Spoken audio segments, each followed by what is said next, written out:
Hi friends, welcome to my channel. గుండె నిండా కుడి గంటలు సరళ అప్కమింగ్ ఎపిసోడ్లో ఏమి జరగబోతుందో ఈరోజు మనం ఇప్పుడు వీడియో క్లియర్గా తెలుసుకునేద్దాం. దానికంటే ముందు ఫస్ట్ మనకు మా ఛానల్ చూస్తున్నట్లయితే మా ఛానల్ని సబ్స్క్రైబ్ చేసుకోండి. అలానే పక్కన గంట సింబల్ కూడా క్లిక్ చేసేయండి. ఇక వీడియోలోకి వెళ్ళినట్లయితే మౌనిక ద్వారా సంజయ్ నిజ స్వరూపాన్ని తెలుసుకున్న ప్రభావతి, షాక్లో సత్యం ప్రభావతి ఇందుకు అసలు సీరియల్లో ఏం జరిగింది, నిజంగానే సంజయ్ నిజ స్వరూపాన్ని మౌనిక ప్రభావతికి చెప్పిందా, మరి మీనాని కష్టపెడుతున్న ప్రభావతికి నిజంగానే అక్కడ అత్తారింట్లో తన కూతురు కూడా కష్టాలు పడుతుందన్న విషయాన్ని తెలుసుకున్న ప్రభావతిలో మార్పు వస్తుందా, మరి మౌనికని తిరిగి ఇంటికి తీసుకొచ్చేస్తుందా, మరి మీనాని తన కోడలికి అంగీకరించి మీనాని చాలా చక్కగా చూసుకోబోతుందా, అసలు సీరియల్లో ఇదెలా జరగబోతుంది కనుక మీరు తెలుసుకోవాలి అనుకుంటే ఈ వీడియోని ఎక్కడ స్కిప్ చేయకుండా ఎండింగ్ వరకు చూసేయండి. అప్పుడే మీకు క్లియర్గా అర్థమవుతుంది. అలానే మా వీడియోని ఇప్పటివరకు కనుక లైక్ చేయనట్లయితే వెంటనే ఒక లైక్ చేసేయండి. సరేనండి, సీరియల్ ఏం జరగబోతుంది చూస్తే తెలుసుకుందాం.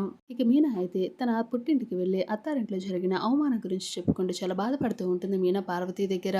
ఇక మీనా బాధను చూసిన పార్వతి అయితే, చూడమ్మ మీనా, నువ్వేమి బాధపడవద్దు, నేను నీకు తాలిపొట్టు చేయిస్తాను సరేనా అని చెప్పేసి అంటుంది పార్వతి.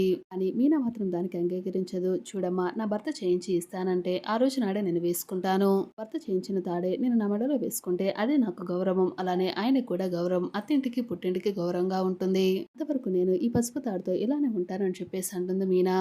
సర్లే అమ్మా, ఇక లేట్ అవుతుంది, నేను ఎప్పుడైనా వచ్చి మీతో మాట్లాడతాను సరేనా, ఉంటానని చెప్పేసి అంటూ మీనా అయితే తన పుట్టిన నుంచి బయలుదేరి అత్తవారింటికి ప్రభావతి ఇంటికి అయితే రానే వస్తుంది. ఇక మీనా రావడంతో మీనాను చూసిన ప్రభావతి అయితే రెచ్చిపోతూ ఉంటుంది. ఎంతసేపు ఏంటి, ఎక్కడికి వెళ్ళావు, ఏం చేస్తున్నావు అంటూ ప్రశ్నిస్తూ ఉంటుంది. చూడండి అత్తయ్య, 4 షాపుల్లో వెళ్ళి చెప్పినా సరే మీరు చెప్పిన సామాన్లకు వెళ్ళి 4 షాపుల్లో తిరిగి ఆ సామాను తీసుకొస్తే ఇంతే లేట్ అవుతుంది కదా అని చెప్పేసి అంటూ ప్రభావతికి సమాధానం ఇస్తుంది మీనా. ఏంటి, ఏం మాట్లాడుతున్నావు మీనా, ఊరు మొత్తం తిరిగావా లేకపోతే షాప్లో తిరిగావా అని చెప్పేసి అంటూ ప్రభావతి ఇష్టం వచ్చినట్లు మాట్లాడటంతో ఇక మీనాకు చాలా కోపం అనిపిస్తుంది. మరి అలాంటప్పుడు తీసుకురావాలో వాళ్ళ చేత తెప్పించుకోవచ్చు కదా, మరి నన్ను ఎందుకు పంపించారని చెప్పేసి అంటది మీనా చాలా కోపంగా ప్రభావతితో. అదంతా నాకెందుకులే, మొత్తానికి వెళ్ళి సరుకులు తీసుకొచ్చావుగా అది చాలు, ముందు రోహిణికి మనోజ్కి చేపల కూర, అలానే రవి శృతులకి చికెన్ కర్రీ, అలానే నాకు మావికి తోటకూర చేసి పెట్టమని ఆర్డర్ వేస్తుంది ప్రభావతి. ఇక దాంతో మీనాకు చాలా కోపం వస్తుంది. ఇందులో మీ పేరు లేకపోయినా సరే కనీసం బాలు పేరైనా ఉండాలి కదా, పేరు ఎలాగో మీ నోటి నుంచి రాదని నాకు తెలుసు, కనీసం మా ఆయన పేరైనా ఉండాలి కదా అని చెప్పేసి అంటుంది మీనా చాలా కోపంగా. ప్రభావతి అలానే చూస్తూ ఉంటుంది. చూడండి అత్తయ్య, వీటన్నిటికీ కూడా ఈ సామాన్లన్నిటికీ డబ్బులు ఇచ్చింది ఎవరో కాదు, మా ఆయనే, మీరు అది బాగా గుర్తు పెట్టుకోండి అని చెప్పేసి అంటూ అక్కడి నుంచి వెళ్ళిపోతుంది మీనా.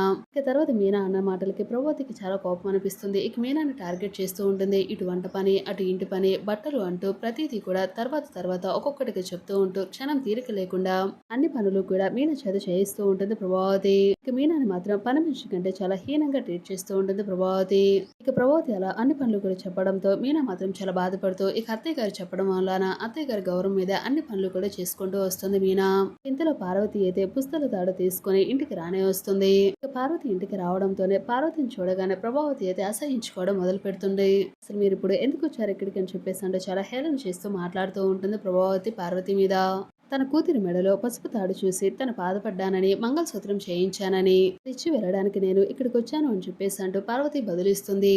చూడమ్మ పార్వతమ్మ, నీ కూతురి మెడలో నుంచి బంగారాన్ని, మంగళసూత్రాన్ని ఎవరు కూడా లాక్కోలేదు, నీ కూతురి పొగరు ఎక్కువై వాటన్నిటిని కూడా తీసేసి మాకిచ్చేసిందని చెప్పేసి అంటూ నానా మాటలు అంటూ ఉంటుంది మీనా మీద ప్రభావతి. దాంతో అప్పుడే రోహిణి అయితే కిందకు వస్తుంది. అత్తకు వంత పాడుతూ ఉంటుంది రోహిణి. ఇలా బంగారం తెచ్చిస్తే అత్తయ్యను అవమానించినట్లు కాదా అంటూ నోరు జారుతుంది రోహిణి. దీంతో అక్కడే ఉన్న బాలు అయితే చాలా కోపం అనిపిస్తుంది. పార్లర్ అమ్మ, కనీసం మీనాకు కనీసం తల్లైనా ఉన్నారు, నిజానికి నీకు అసలు ఉన్నారో లేరో ఆ దేవుడికే తెలియాలి, ఇంతవరకు నీ పుట్టింటి నుంచి కనీసం 1 తులం బంగారం అయినా వచ్చిందా, కనీసం మీ పుట్టింటి వారు మంగళసూత్రమైనా చేయించారా, పండుగ వస్తే అల్లుని ఇంటికి పిలిచి మర్యాద చేయడం తెలుసు, కొత్త అల్లుడు పండుగకు వెళ్తే బంగారు ఉంగరం పెట్టడం మా అత్తగారికి తెలుసు. కానీ బాలు అయితే తన అత్తవారింటి వారి గురించి చాలా గొప్పగా మాట్లాడతారు. దీంతో రోహిణికి ఒక్కసారిగా షాక్ తగిలినట్టు అవుతుంది. బాలుతో ఏం మాట్లాడాలో అర్థం కాక దిమ్మ తిరిగిపోతుంది రోహిణికి. ఎక్కడ గనక తన పుట్టింటి భాగోతం బయటపడుతుందేమోనని భయపడి అక్కడి నుంచి వెళ్ళిపోతుంది రోహిణి. ఇక మీనా అయితే తన తల్లితో మాట్లాడుతూ, నాకు అర్థం చేసుకున్న భర్త నాకున్నాడమ్మా, ఈ బంగారంతో నాకు అవసరం లేదు అని తన తల్లిని పంపించేస్తుంది మీనా. భర్త ఏ రోజైతే బంగారపు చైన్ చేయించి నాకు చేయిస్తాడో ఆ రోజే నేను వేసుకుంటాను, అప్పటి వరకు నాకు ఈ తాడు వద్దమ్మా, పిల్లలకు ఉపయోగపడుతుంది, తీసుకుని వెళ్ళు. ఇందులో బాలు కూడా, చూడండి అత్తయ్య, మీనాకి అన్ని కూడా నేను చేయిస్తాను, భర్తను నేనున్నాను, తనకు నేనున్నాను, అలాంటప్పుడు ఎందుకు ఈ బంగారం కోసం ఆశపడాలి, నా భార్యకి ఏది కావాలైనా సరే నేనే చేయిస్తాను, ఇది దాడి తీసుకొని మీరు వెళ్ళండి, అదే మా గౌరవం అని చెప్పేసాడు. బాలు కూడా పార్వతిని అక్కడి నుంచి పంపించేస్తాడు. పార్వతి వెళ్ళిపోగానే సత్యం అయితే తన భార్య ప్రభావతి దగ్గరికి వెళ్ళి, ప్రభావతి నువ్వు బాగా గుర్తు పెట్టుకో, నీకు కూడా ఒక కూతురు ఉంది, తనకు కూడా మనకంటే గొప్పింటి కోటేశ్వర్ల ఇంటికి కోడలిగా పంపించాం. వాళ్ళు నీలాగా మౌనికని ట్రీట్ చేస్తే నీ కూతురు పరిస్థితి ఏంటి? అత్తలా కాకుండా ఓ ఆడదానిలాగా ఆలోచించు, మీనా విషయంలో జాగ్రత్తగా ఉండు అంటూ ప్రభావతికి క్లాస్ పీగుతాడు సత్యం. అండి నేనేమి మీనాలాగా నా కూతురు కూడా అక్కడ అష్ట కష్టాలు పడాల్సిన అవసరం దానికి లేదు. ఎందుకంటే గొప్పింటి వాళ్ళు ఏరుకోరు మరి మన కూతుర్ని కోడలుగా చేసుకుని వెళ్లారు, అది సంతోషంగా ఉంటుంది నాకు తెలుసు. ప్రభావతి నిన్ను మార్చలేం, ఆ దేవుడే మార్చాలని చెప్పేసి అంటూ సత్యం చాలా కోప్పడతాడు. మరోవైపు మౌనికైతే చాలా బాధపడుతూ ఉంటుంది. సంజు తన్ని పని మనిషి కంటే అధ్వానంగా ట్రీట్ చేస్తాడు. పెళ్లికి ముందు తన అన్నయ్యలు ఎంత చెప్పినా వినకుండా తను పెళ్లి చేసుకున్నానని చాలా బాధపడుతూ ఉంటుంది సంజయ్ గురించి ఆలోచిస్తూ. ఈ సమయంలో తన ఆఫీస్ నుంచి రీజాయినింగ్ అవ్వమని ఫోన్ అయితే వస్తుంది. తన ఫ్రెండ్ అయితే కాల్ చేస్తుంది.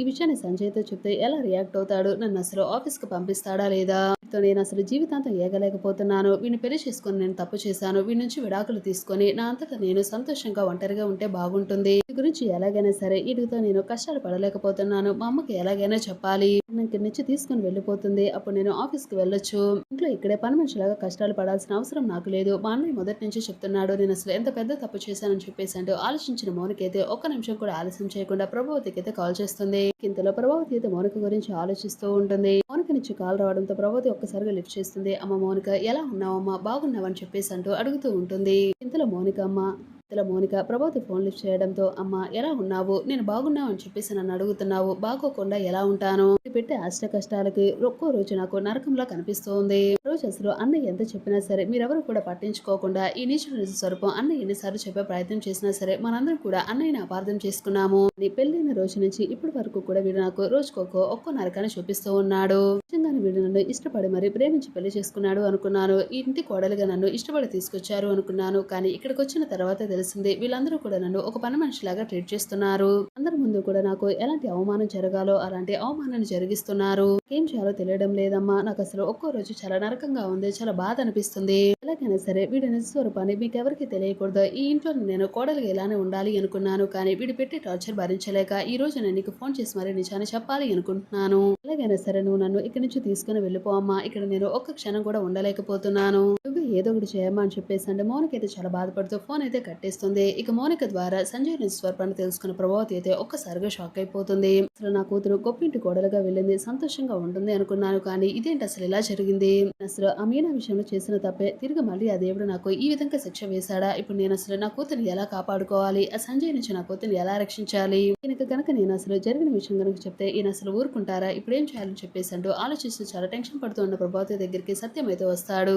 ప్రభావతి ఎప్పుడు లేని విధంగా ఇలా టెన్షన్ పడుతున్నావేంటి, ఏం జరిగిందని చెప్పేసి అంటూ సత్యం అడగడంతో ఇక ప్రభావతి అయితే మౌనిక ఫోన్ చేసిందండి, నిజంగానే అసలు మీరు చెప్పినట్లుగానే ఆ సంజయ్ అసలు మంచివాడు కాదు, బాలు మొదటి నుంచి చెప్తూనే ఉన్నాడు వాడు దుర్మార్గుడు, కూతుర్ని అక్కడ అష్ట కష్టాలు పెడుతున్నాడు, మన కూతుర్ని ఇక్కడికి తీసుకొచ్చేయమని చెప్పి తనే ఫోన్ చేసింది, వాడు పెట్టే టార్చర్ భరించలేకపోతుంది, ఏం చేయాలండి, తిరిగి మళ్ళీ మన కూతుర్ని ఇంటికి తీసుకొచ్చేసేయాలా, మరి మన పరువు పోతుంది కదా, నాకేం చేయాలో తెలియడం లేదు, ప్రభావతి మాటలకి సత్యం అయితే ఒక్కసారిగా షాక్ అయిపోతాడు. చెప్పానా ప్రభా, నేను నీకు మొదటి నుంచి చెప్తూనే ఉన్నాము, మనం ఏది చేస్తామో తిరిగి మళ్ళీ ఆ దేవుడు మనకు అదే ఇస్తాడు అని, మీనా విషయంలో ఏ విధంగా ప్రవర్తిస్తున్నావో నీ కూతురు కూడా ఆ విధంగానే అక్కడ అష్ట కష్టాలు పడుతుంది, మనం చేసే మంచిగా తిరిగి మళ్ళీ ఆ దేవుడు మనకి మంచి చేస్తాడు, ఇప్పుడు ఏం చేయాలి, ఇప్పుడు మనం ఆ బాలు గాడికి చెప్పాలి, బాలుని ఎలాగైనా ఆ సంజయ్ గాడికి బుద్ధి చెప్పి మన చెల్లెలు కాపురాన్ని సర్దిద్దుతాడు, బాలుగాడు ఎక్కడున్నాడో ఫోన్ చేయి అని చెప్పేసి అంటూ ప్రభావతికి అయితే సత్యం చెప్పడంతో ఇక ప్రభావతి అయితే బాలు ఫోన్ చేసి ఇంటికి అయితే పిలుస్తుంది. చూసారు ఫ్రెండ్స్, రాబోయే మన గుడినైనా 3 గంటల సీరియల్ అప్కమింగ్ ఎపిసోడ్ అయితే ఖచ్చితంగా ఇలా అయితే జరగబోతుంది. మరి సంజయ్ నిజ స్వరూపాన్ని మౌనిక ద్వారా ప్రభావతి అయితే తెలుసుకోబోతుంది.